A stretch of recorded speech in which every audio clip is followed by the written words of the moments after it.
Good day, dear students. Welcome to our English lesson. Today, our topic is storytelling. The contents of today's lesson are reading and reading activities about history of storytelling.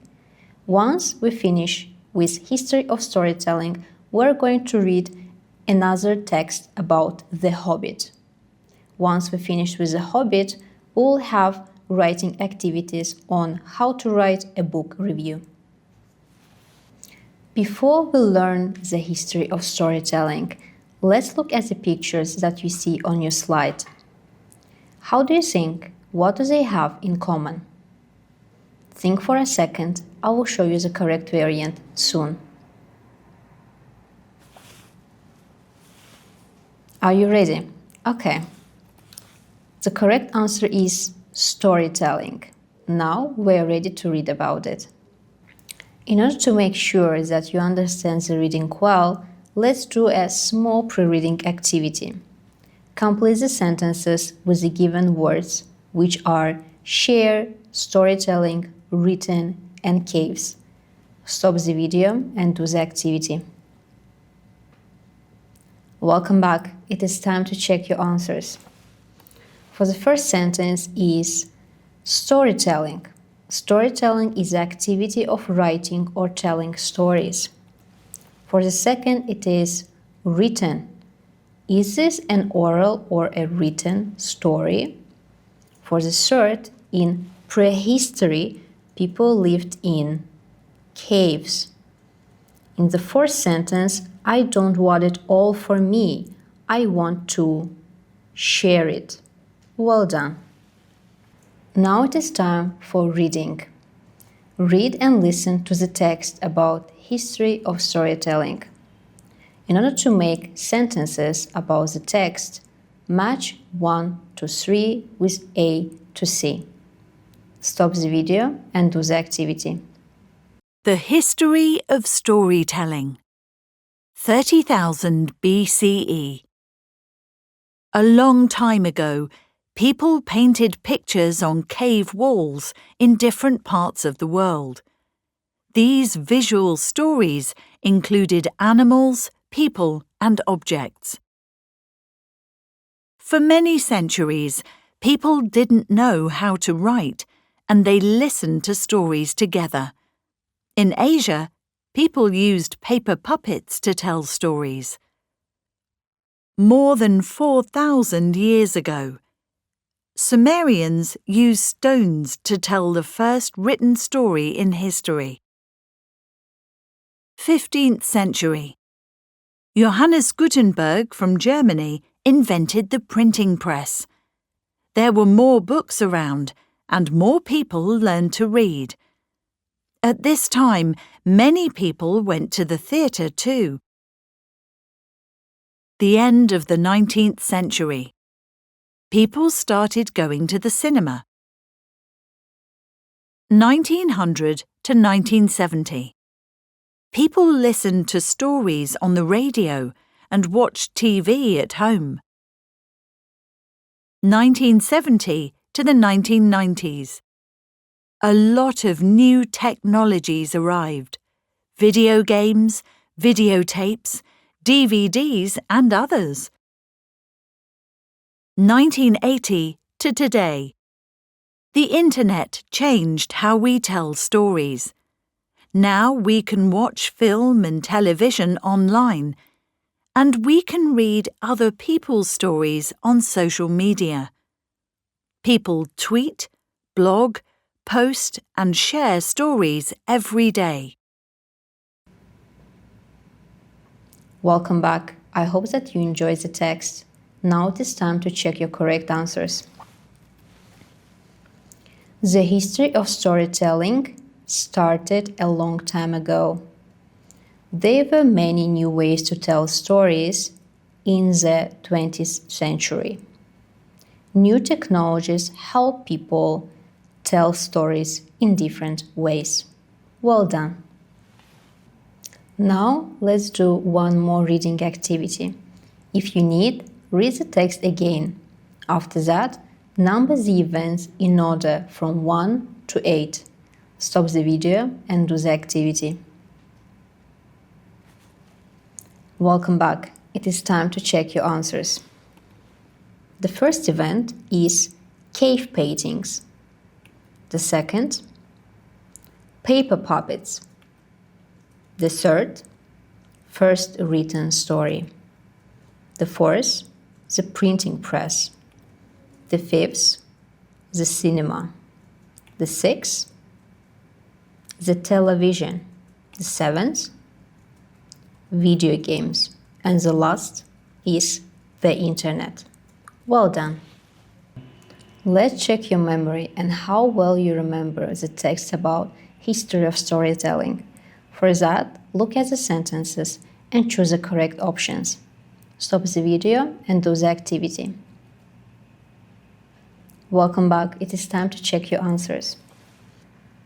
People in prehistory painted their stories in different countries. People used stones to write the first written story in history. The inventor of the printing press was from Germany. There were theaters in the 15th century. In the 19th century, people didn't watch films at home. People invented the videotape and the internet in different years. Well done. Before our next practice, let's do a small activity. Look at the three of the most popular books. Do you read or do you like any of it? Think for a second and I will show you my variant. Did you decide? For me personally, it is The Hobbit. And The Hobbit is the next thing that we're going to read about. Now it is time to get introduced with The Hobbit. Read and listen to the text. Once you're done, match the paragraphs from 1 to 4 with descriptions from A to D. Stop the video and do the activity. The Hobbit is a fantasy story by Tolkien. The main character is a hobbit named Bilbo. At the beginning, he lived a quiet life in Hobbiton. One day, a wizard named Gandalf visited Bilbo. He asked Bilbo to go with him on an adventure with some dwarves. The dwarves wanted Bilbo to help them find their treasure. At first, Bilbo didn't like the idea, but the adventure changed him. He went to a lot of magical places and talked to unusual creatures. At the end of the story, there was a big battle. After that, Bilbo went back to his home and lived a quiet life again. Welcome back. It is time to check your answers. Paragraph 1 is C. Information about the title, author, and main character. Paragraph 2 is D. Presentation of a problem that the main character has. Paragraph 3 is B. Details about how the main character reacts to the problem. And the last paragraph is A. Big final event and conclusion. Well done. Now let's do our final reading activity for today. Match the time expressions from 1 to 4 with the ideas they introduced in the text from A to D. Stop the video and do the activity. Welcome back. It is time to check your answers. For at the beginning, it is B, the main character's situation when the story begins.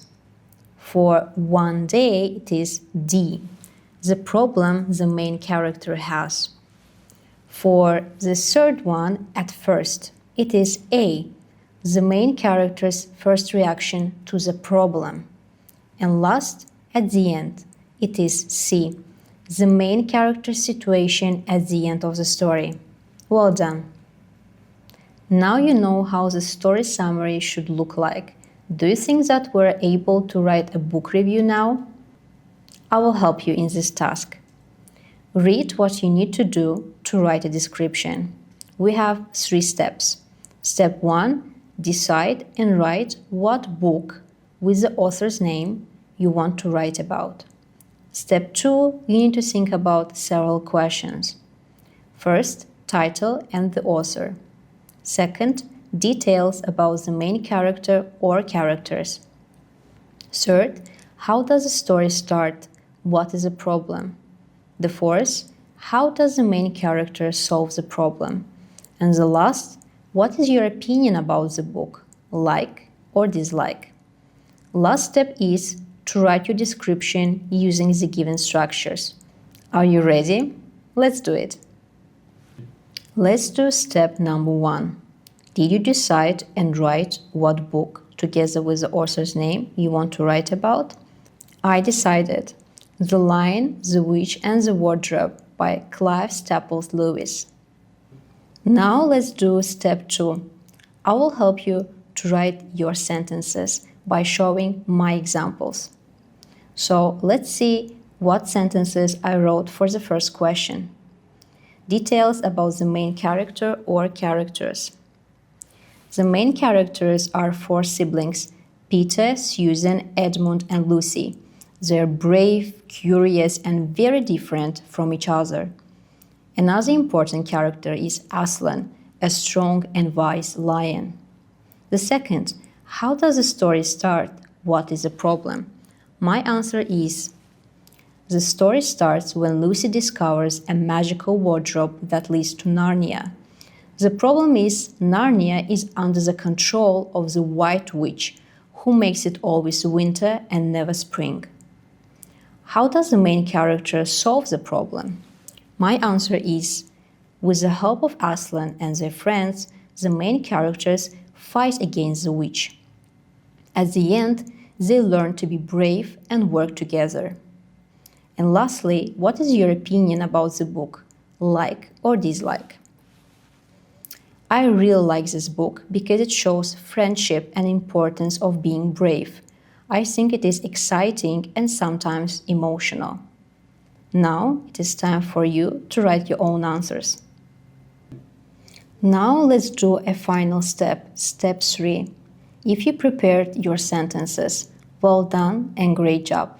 If you still need some help, I prepared 2 structures, A and B, that you can use to fulfill it with your own answers. Now we reach to the last slide of our presentation for today. If you use the structures that I presented in the previous slide, you can check how it can look like in this slide. Dear students, I'm very proud of you. As we reach the end of the lesson, it is time to think what we did today. Today we learned about the history of storytelling and its importance in our daily life. Once we finished with it, we also had a chance to discuss our favorite books and also to see the story summary of The Hobbit. At the end, we had writing activities on book review. You did a great job. Thank you. See you next time.